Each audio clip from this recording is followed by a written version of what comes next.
अपने संबोधन के दौरान पीएम मोदी ने कहा कि उन्हें उत्तराखंड आकर अलग ऊर्जा मिलती है। इसके साथ ही पीएम ने कहा कि देवभूमि ने योग और आयुर्वेद की शक्ति ने रोग से लड़ने के तरीके बताए हैं।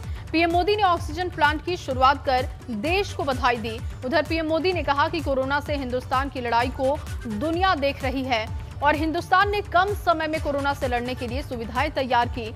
पीएम ने कहा कि हिंदुस्तान ने बेहद कम समय में वैक्सीन तैयार की। प्रधानमंत्री ने साथ ही ये भी कहा कि कोरोना के समय देश के सामने ऑक्सीजन सप्लाई की चुनौती थी, मगर डिमांड बढ़ने पर मेडिकल ऑक्सीजन का उत्पादन 10 गुना बढ़ाया गया।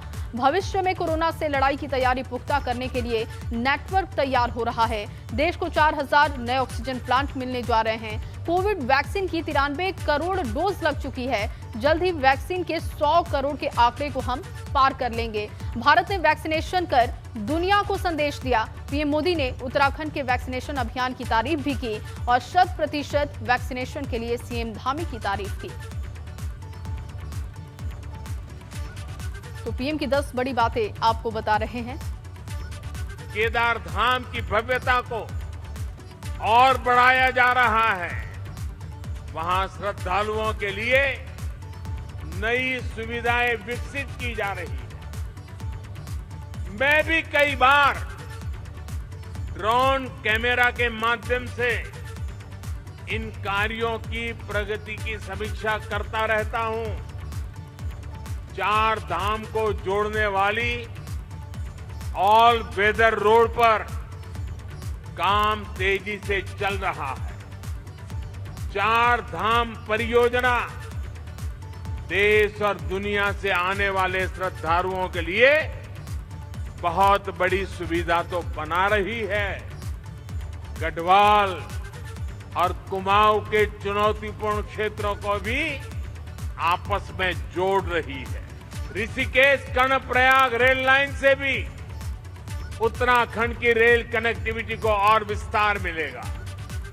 सड़क और रेल के अलावा एयर कनेक्टिविटी को लेकर हुए कार्यों का लाभ भी उत्तराखंड को मिला है। देहरादून हवाई अड्डे की क्षमता को 250 पैसेंजर से बढ़ाकर 1200 तक पहुंचाया गया है। श्रीमान धामी जी के उत्साही और ऊर्जावान नेतृत्व में उत्तराखंड में हेलीपोर्ट इंफ्रास्ट्रक्चर को भी प्रोत्साहित किया जा रहा है। साथियों, पानी की कनेक्टिविटी को लेकर भी उत्तराखंड में आज सराहनीय कार्य हो रहा है। इसका बहुत बड़ा लाभ यहां की महिलाओं को मिलना शुरू हुआ है। उनका जीवन और आसान बन रहा है। 2019 में जल जीवन मिशन शुरू होने से पहले उत्तराखंड के सिर्फ 1,30,000 घरों में ही नल से जल पहुंचता था।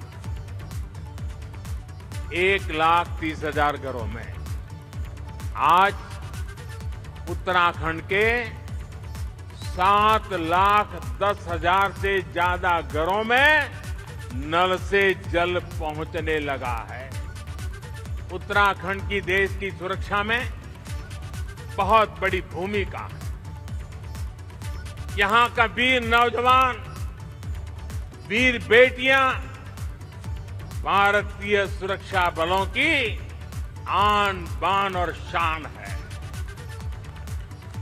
हमारी सरकार हर फौजी, हर पूर्व फौजी के हितों को लेकर भी पूरी गंभीरता से काम कर रही है। और हमारे धामी जी तो खुद ही फौजी के बेटे हैं। वो बता भी रहे थे कि 1 रैंक 1 पेंशन, इस फैसले ने फौजियों को कितनी बड़ी मदद